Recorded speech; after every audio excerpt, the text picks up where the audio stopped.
Jerusalem एक ऐसा शहर है जिसका इतिहास बरसों पुराना है। जितना पुराना ये शहर है उससे ज्यादा इस शहर को लेकर यहाँ विवाद है। यह शहर ईसाई, मुस्लिम और यहूदी धर्म को मानने वाले लोगों के लिए एक मुकद्दस जगह है। जिस जगह पर इतने सारे अलग अलग धर्मों को मानने वाले लोग रहते हों, वहाँ टकराव के हालात पैदा होना आम बात है। इजराइल के मुताबिक जेरूसलम इजराइल की राजधानी है, लेकिन दुनिया के ज्यादातर देश ऐसा नहीं मानते। इसलिए इजराइल में सिर्फ दूसरे देशों के कौंसुलेट हैं और दूतावास तेल अबीब में ही बैठते हैं। इजराइल को लेकर यहूदियों और मुस्लिमों में टकराव के हालात 70 सालों से आज भी वैसे ही बने हुए हैं। एक तरफ इजराइल यरूशलेम पर अपना दावा करता है तो दूसरी तरफ फिलिस्तीन इसे अपने अधिकार वाले क्षेत्र में बताता है। इतिहास के पन्नों को पलट कर देखा जाए तो यरूशलेम पर कभी ईसाइयों तो कभी मुस्लिमों, कभी यहूदियों का कब्जा रहा है। इस शहर को पाने के लिए न जाने कितनी जंगें लड़ी गईं और न जाने कितने बादशाहों ने इस पर राज किया। आज भी यरूशलेम को लेकर जो टकराव के हालात हैं उसकी वजह है इसका इतिहास में इस शहर के साथ बहुत सी धार्मिक कहानियां जुड़ गईं, जिसकी वजह से ये शहर यहूदी, ईसाई और इस्लाम धर्म को मानने वाले लोगों की भावनाओं का अड्डा बन गया। दोस्तों, आज की वीडियो में बात करेंगे कि यरूशलेम यहूदियों और मुस्लिमों और ईसाइयों के लिए क्यों अहम है और इसराइल फिलिस्तीन की टकराव की असल वजह क्या है। इन टकराव के हालातों में नंबर 1 पर सबसे पहले जानते हैं कि ईसाइयों के लिए ये जगह क्यों अहम है। यरूशलेम ईसाई धर्म को मानने वाले लोगों के लिए भी अहम स्थान रहा है। 335 एडी में यरूशलेम के टेम्पल माउंट में एक चर्च बनाया गया जिसे चर्च ऑफ द होली सेपुल्चर कहा जाता है। ईसाइयों का मानना है कि इसी जगह पर जीसस को 30 एडी में इसी शहर में सूली पर चढ़ाया गया था और इसी जगह पर उन्होंने दोबारा जन्म लिया था। ये भी माना जाता है कि इस जगह का जिक्र जीसस ने बाइबल में अपने पुराने वसीयत नामे में किया था। साथ ही नए वसीयत नामे में उन्होंने इस जगह पर जाने की बात कही थी। बहुत से यूरोपियन क्रिश्चियन ने 1 एडी से जेरूसलम को एक तीर्थ स्थान मान लिया था और इसकी यात्रा शुरू कर दी थी। 1099 से 1187 के बीच क्रिश्चियन क्रूसेडर्स ने यरूशलेम को अपने कब्जे में लेकर इस शहर को अपना प्रमुख धार्मिक स्थल बना लिया था।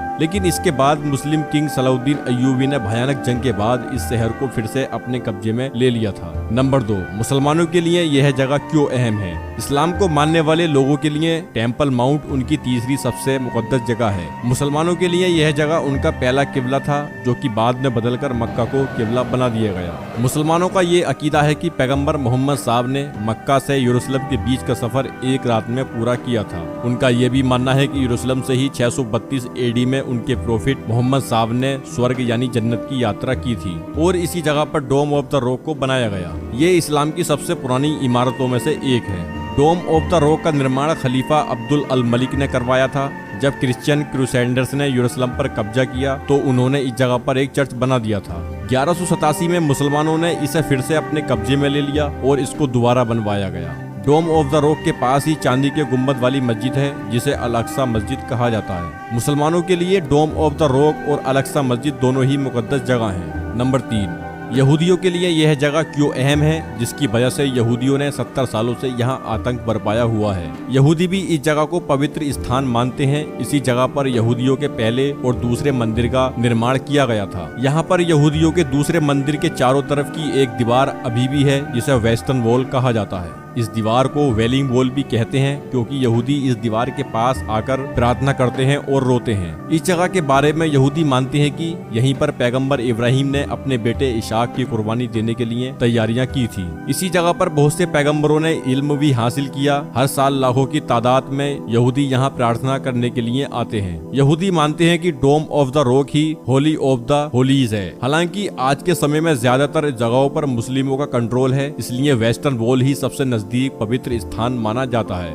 जहां यहूदी पूजा कर सकते हैं। दोस्तों, अब बात करते हैं इजराइल फिलिस्तीन की विवाद की वजह। इजराइल की आजादी के बाद से ही इजराइल और फिलिस्तीन में यरूशलेम को लेकर विवाद चल रहा है। हालांकि इजराइल ने पूरे यरूशलेम पर अपना अधिकार कर लिया, पर उन्होंने एक कानून बना दिया जिसके अनुसार ज्यूइश टेम्पल माउंट में जाकर पूजा नहीं कर सकते। लेकिन अक्सर इजराइल की सेना बहुत से यहूदियों को यहाँ आने जाने की अनुमति दे देती है, जिसके कारण फिलिस्तीनियों को हमेशा डर रहता है कि इजराइल कभी भी यहाँ कब्जा कर सकता है। यरूशलेम की 1/3 आबादी फिलिस्तीन की है। 1967 से पहले की सीमाओं की बात की जाए, जिस इलाके पर इजराइल ने कब्जा किया वहाँ आजाद फिलिस्तीन देश बनाने का विचार है। संयुक्त राष्ट्र के जरिए दिए गए प्रस्तावों में भी आजाद फिलिस्तीन की बात कही गई है। 1980 में इजराइल ने यरूशलेम को अपनी राजधानी घोषित कर दिया था, लेकिन दुनिया के ज्यादातर देश इसे मान्यता नहीं देते। जैसा कि पहले बताया था, इसी वजह से बहुत से देश अपने राजदूत यरूशलेम की बजाय तेल अवीव में बिठाते हैं, जो कि इजराइल की राजधानी है। 2017 में अमेरिकी राष्ट्रपति